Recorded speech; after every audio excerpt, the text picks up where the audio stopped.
Saudara, kita sekarang berada di kantor Komisi untuk Orang Hilang dan Korban Tindak Kekerasan Aceh.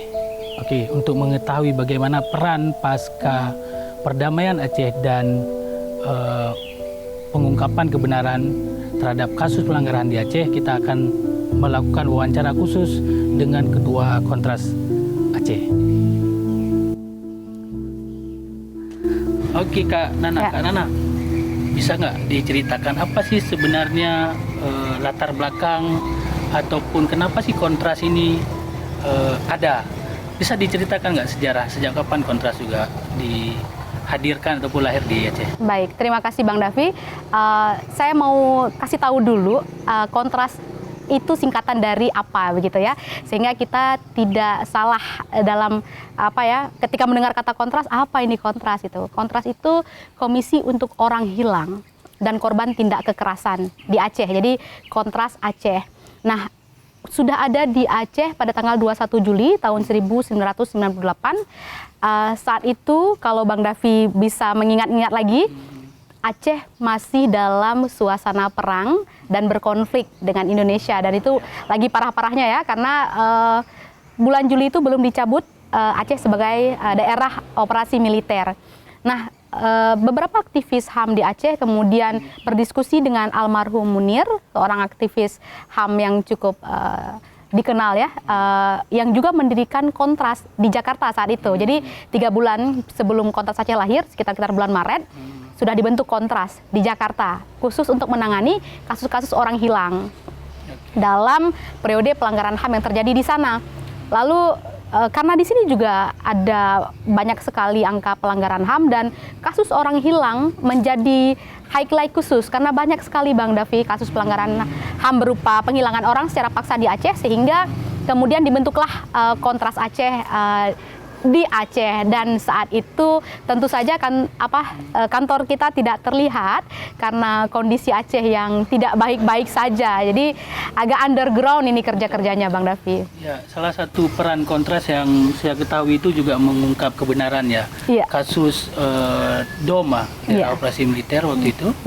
Itu bisa diceritakan nggak apa sih sebenarnya temuan yang didapat waktu itu dan bagaimana sekarang itu menjadi sebuah hal yang diperjuangkan oleh Kontras? Bisa diceritakan? Iya, ada banyak sekali fakta-fakta sejarah yang hari ini terlihat atau terdengar seperti dongeng Bang Davi.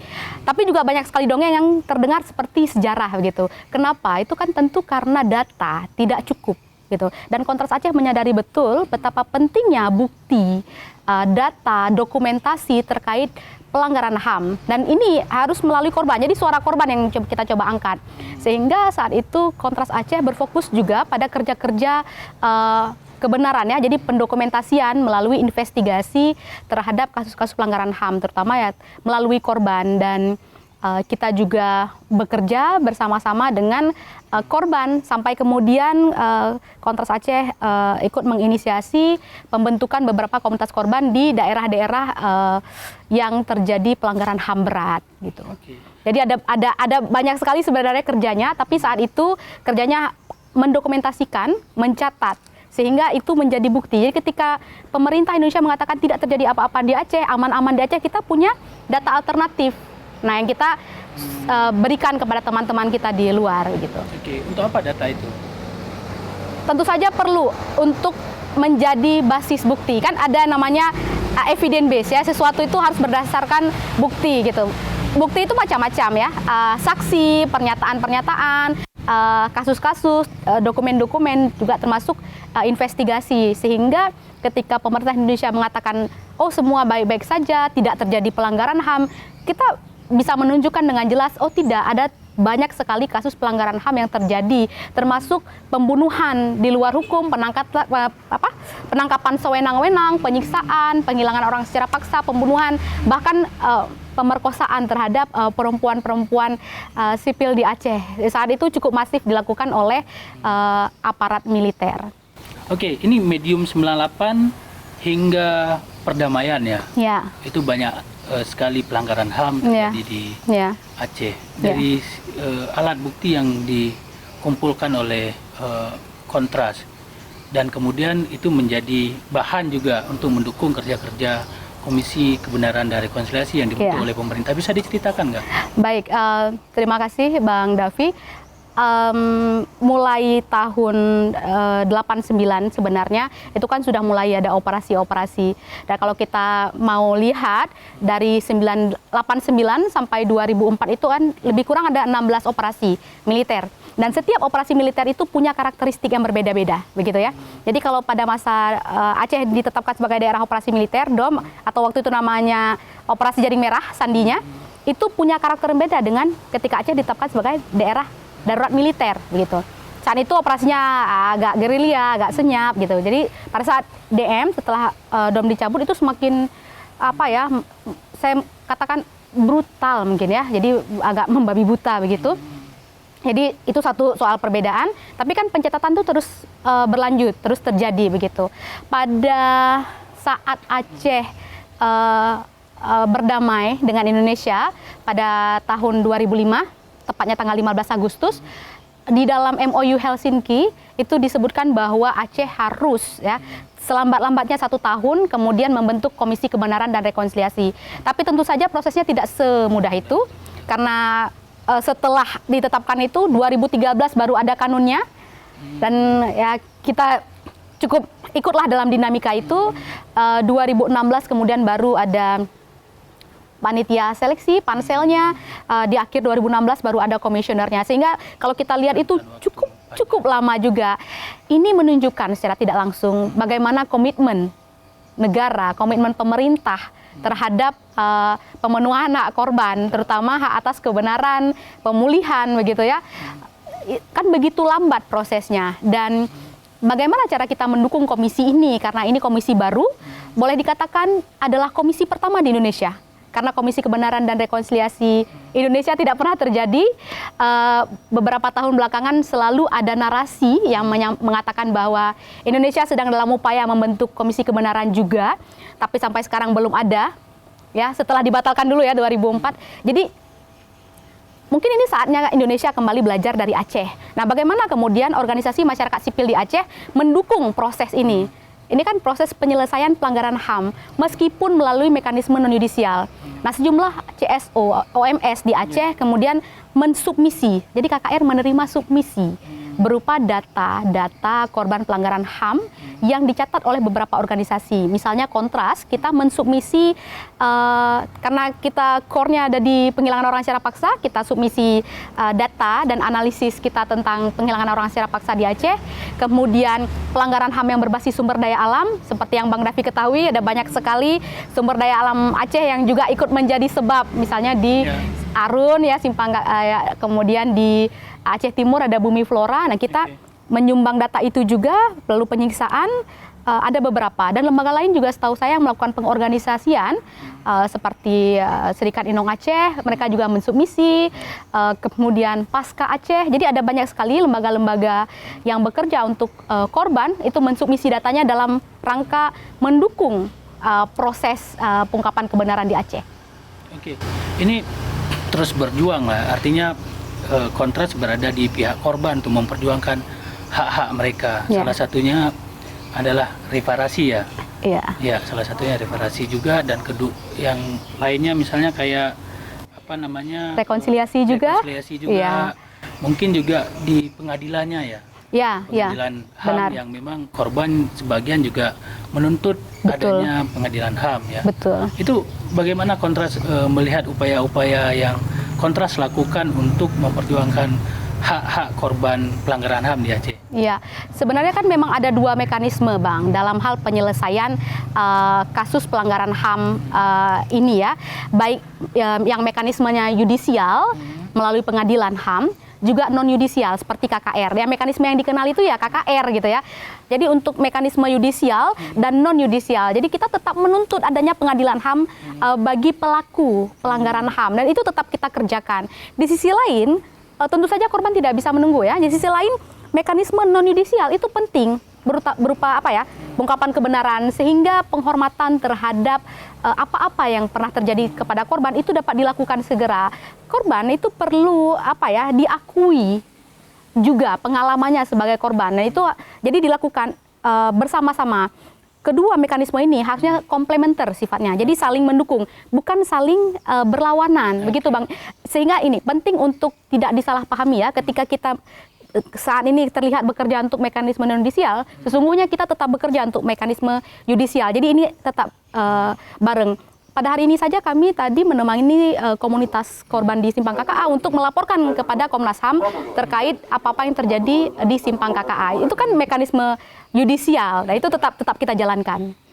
Oke, upaya apa lagi pasca perdamaian ini yang dilakukan oleh Kontras selain untuk pengorganisasian kelompok-kelompok korban tadi? Iya, yang kami lakukan tentu masih tetap menemani korban, karena sesungguhnya apa yang diikhtiarkan Kontras adalah mengikhtiarkan suara korban juga, dan dalam hal ini kami mendorong korban untuk tetap fight, tetap berusaha gitu untuk bisa menuntut hak-haknya begitu.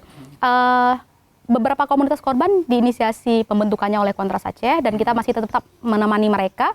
Misalnya komunitas korban di Simpang KKA, di Jambu Kepo, bahkan dengan teman-teman Rumah Gedung melalui Pasca Aceh, kita tetap sama-sama beberapa hal-hal besar yang kita ketahui itu tetap kita sampaikan ke komunitas, karena kita sadar betul kadang-kadang secara informasi mereka agak terlambat misalnya mendapatkan, maka tugas kita memang menjadi katalisator untuk mempercepat informasi, mempercepat beberapa hal, termasuk yang ini, karena beberapa lembaga negara juga ada yang di Banda Aceh atau kemudian ada yang di luar misalnya. Nah, apa yang bisa kita lakukan untuk memudahkan korban bisa bertemu atau berbicara, menyampaikan apa-apa yang jadi aspirasinya gitu. Itu penting untuk dilakukan. Dan hampir tiap waktu-waktu terjadinya pelanggaran HAM, misalnya saya nggak bisa bilang perayaan, tapi peringatan, misalnya peringatan Simpang KKA sampai hari ini kita ikut gitu ya bersama-sama dengan komunitas. Lalu misalnya di Aceh Selatan, Jambu Kepo, kita juga tetap ikut. Yang di Bener Meriah juga kita ikut. Itu bagian dari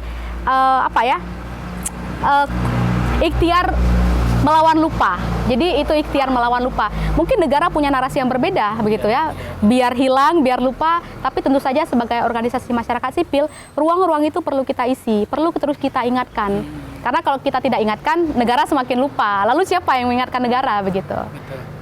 Ya, satu lagi yang terakhir di masa DM ya, dua darurat militer, seperti kita ketahui itu ada dua relawan Kontras juga hilang ya. Dia tidak diketahui kemana ininya, siapa yang melakukan. Bisa diceritakan nggak bagaimana dengan konteks sekarang? Masih ada nggak ancaman misalnya dengan kerja-kerja Kontras pasca damai ini? Saya mau koreksi sedikit Bang, yang melakukan kita tahu dan kita sudah laporkan. Tapi seperti yang diketahui ya, kadang-kadang arogansi, super powernya institusi militer ini ya, laporan itu kan ditolak. Kemudian disertai beberapa keributan juga. Bersama dengan LBH Banda Aceh saat itu kita laporkan. Itu dilaporkan apa? Soal penculikan itu, penghilangan orang. Bisa diulangi nggak? Dua orang? Ada ya. Ada dua orang relawan Kontras Aceh. Saat itu tahun 2003 situasi darurat militer karena ada pengungsian di Birun ya, warga disuruh mengungsi dari kampung. Jadi seperti biasa, seperti saya sampaikan ke Bang Davi sebelumnya, kita kan tetap melakukan kerja-kerja pemantauan, investigasi, memastikan masyarakat sipil ini kan prosesnya ini aman begitu ya, tidak ada kekerasan-kekerasan lanjutan. Yang terjadi adalah kedua relawan itu yang saat itu masih statusnya mahasiswa di Universitas di Banda Aceh, di UIN, saat itu masih IAIN ya. Siapa namanya? Bang Muklis dan Bang Zulfikar. Ya, mereka berdua kemudian diculik dan ada orang yang mengambil foto ketika mereka digiring dibawa ke mobil. Nah, kita ketahui kemudian ya ini organisasi ini adalah institusi militer. Ya, waktu itu kan kalau di Aceh kita kenal ya, ada namanya Satuan Gabungan Intelijen SGI begitu ya. Nah, ketika kita laporkan ini tidak direspon. Waktu itu kita laporkan dengan LBH Banda Aceh gitu. Nah, sampai saat ini statusnya tidak diproses, tidak jelas begitu. Jadi secara historis kita juga mengalami langsung begitu. Jadi kita tahu persis siapa yang melakukan begitu, sehingga Kontras Aceh bersama-sama dengan sejumlah organisasi nasional termasuk Kontras di Jakarta juga ikut mendorong ratifikasi penghilangan orang yang sampai saat ini juga masih terkatung-katung, karena kita yakin ini kalau tidak ada perubahan regulasi, tidak ada reformasi dalam aturan, bukan tidak mungkin akan terulang kembali hal-hal seperti ini di masa depan begitu. Dan kalau tadi Bang Davi tanya apakah saat ini juga masih ada, ya tipis-tipis masih ada intimidasi, kemudian juga ada upaya-upaya pembobolan sistem data misalnya, ya itu tetap terjadi ya, kita nggak tahu siapa, tapi itu ada begitu ya. Sebenarnya kan kerja-kerja Kontras ini kerja-kerja sayang ke rakyat, sayang juga ke negara ya. Iya. Artinya semacam itu, kita memperbaiki bahwa negara dengan sistem dan perangkatnya lebih bijak terhadap rakyatnya kan. Betul. Itu. Dan memang peran organisasi masyarakat sipil sesungguhnya kan mengisi ruang-ruang kosong, ruang-ruang yang kadang-kadang dilupakan oleh negara. Negara ini kan perlu diingatkan, begitu ya. Itu adalah cara atau cinta kami kepada negara, sehingga saya kira jangan diragukanlah kecintaan kami terhadap bangsa ini begitu ya. Sampai prosesnya bagaimana, kan kewajiban negara tuh untuk melindungi, untuk protect, to fulfill, to respect gitu ya, kan kita belajar dulu di sekolah begitu ya. Begitu prosesnya tidak terpenuhi, nah kita ingetin, wah Anda harusnya ini to fulfill, to protect, ya kan begitu. Jadi sebenarnya ini kan bagian dari kita membantu negara untuk melaksanakan kerja-kerjanya. Bagaimana cara dibaca lah sebenarnya Bang, maksud saya ini kan kado ya, ini adalah ungkapan cinta sebenarnya. Semoga tidak dibaca sebaliknya oleh negeri ini begitu kan. Kak Usna, yang terakhir ini, apa harapan kakak terhadap penegakan HAM di Aceh dan juga pemenuhan hak bagi korban-korban pelanggaran HAM di Aceh? Ya, segera saya kira kita penting sama-sama untuk menghentikan impunitas ya. Jadi upaya penghentian impunitas yang segera terhadap pelaku pelanggaran HAM. Saat ini banyak sekali pelaku pelanggaran HAM yang kembali ke Aceh menduduki posisi-posisi penting. Begitu juga posisi-posisi yang penting yang ada di nasional. Bagaimana mungkin kita menyerahkan negeri ini kepada orang-orang yang tangannya pernah berdarah? Saya kira untuk menjaga bangsa ini tuh penting juga memastikan siapa orang yang memegang gitu ya peran-peran penting di pemerintahan maupun di negara. Itu kami harapkan. Kemudian yang kedua, pemenuhan hak korban. Jadi hak korban atas kebenaran, pemulihan ya, itu harus segera diupayakan karena sudah terlalu lama korban menunggu keadilan sampai di depan rumahnya. Sebagian korban banyak yang sudah meninggal. Sampai kapan kita harus menunggu begitu?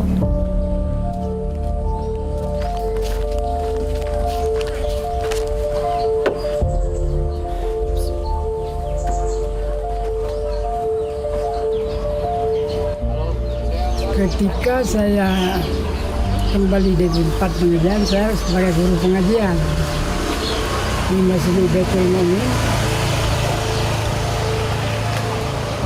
Jam 9 kira-kira 15 menit saya pulang ke tempat usaha koperasi Bahagia di pabrik itu. Sedang duduk-duduk sama kawan-kawan bincang-bincang. Ada satu mobil Rocky putih. Nggak tahu siapa di dalamnya, tahu yang di dalamnya rupanya wakil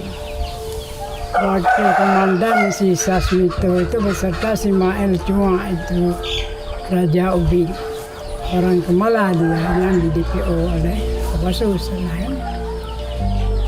Lalu dia ambilnya saya didorong ke mobil. Langsung, ngapain kau sini? Entah, nggak tahu. Bilang, mana tahu saya? Diambil di tempat di pabrik, di koperasi. Didorong ke motor, lalu dibawa kemari. Mana tahu? Nggak tahu ya. Langsung dibubuk. rumah gedung itu? Digubuk oleh si perapat itu dengan kayu.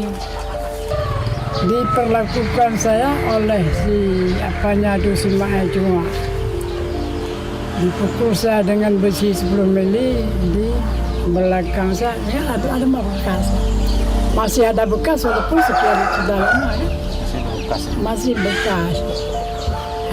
Maka disitulah yang banyak keluarnya darah saya.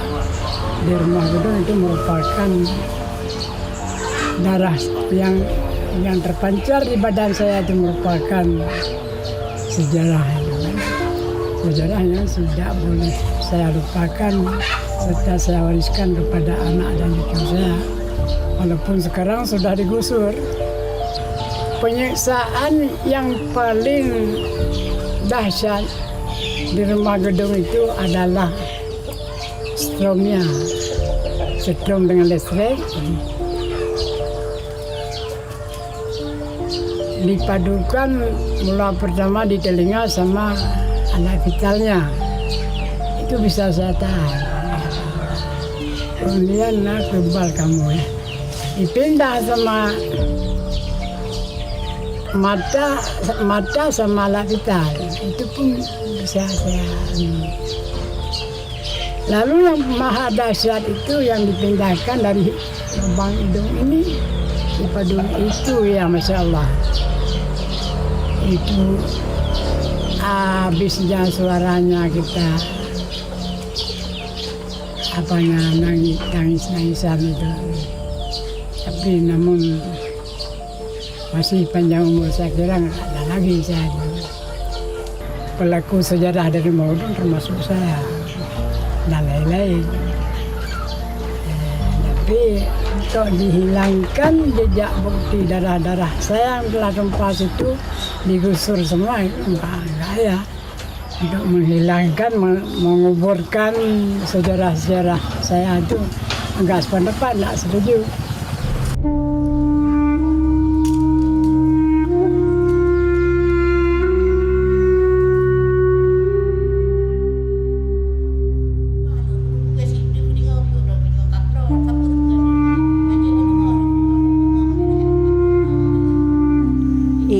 Cok don yume bak kecil, bak sektari kampung.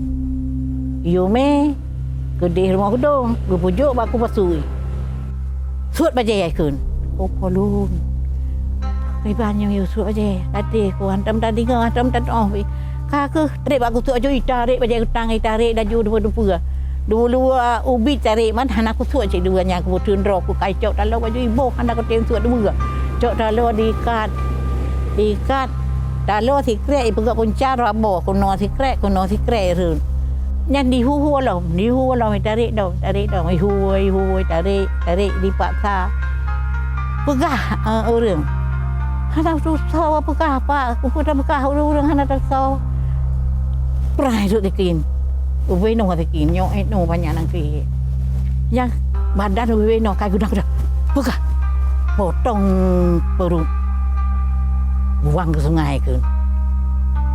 Man tanya kak kumpa ada bacut dan nang upanyan ho saja kan kaku ningkat dah mati ranya halau dek kedai.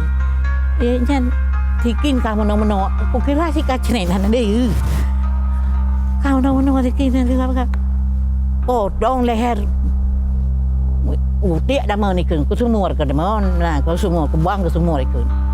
Dia nyan daun dia tiku di play dalam banyak hana di play ai kar apa meja. Mejanya kira-kira naruh abte banyak no. No meja makan. Ikat apa meja no. Sulu di bajeta tapi ana lo anai vida. Sulu no bantari bacut kamu cuan. Ban hinget bacut no kamu cuan. Aku putun tapi no putun aju putun dengan sulu no aju putun. Prat thai po sang. Beri hukum ke ban.